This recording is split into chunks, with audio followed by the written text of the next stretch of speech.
周六周日節目最啱睇，有揀有線財經資訊台。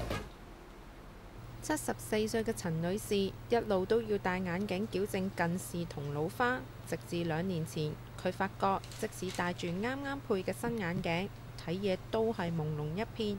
於是諗住再去驗眼配過另一副，冇諗過自己已經患上白內障。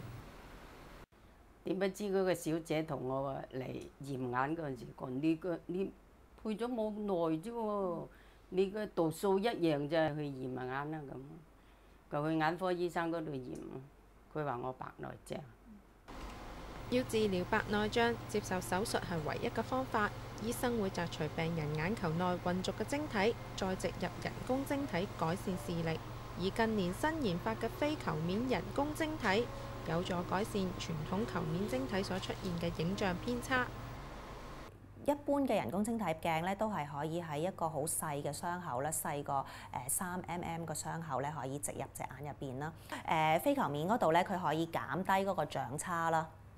令到喺周邊，即係喺個邊位嗰啲光線咧，就係容易啲可以個聚焦喺個視網膜嗰度，咁同埋減低咗長差嘅時候咧，望出嚟咧嗰個影像咧就係 sharp 好多咯。做完置換晶體手術之後，而家陳女士睇嘢終於唔使蒙查查，甚至唔使戴眼鏡就可以穿針補衫，令佢喜出望外。有時又出街去買嗰啲即係唔係老花鏡啊，即係放大嘅咁咪上網啊，做乜又戴嗰啲鏡，咁咪好唔方便咯。而家我乜都唔使，穿針都得。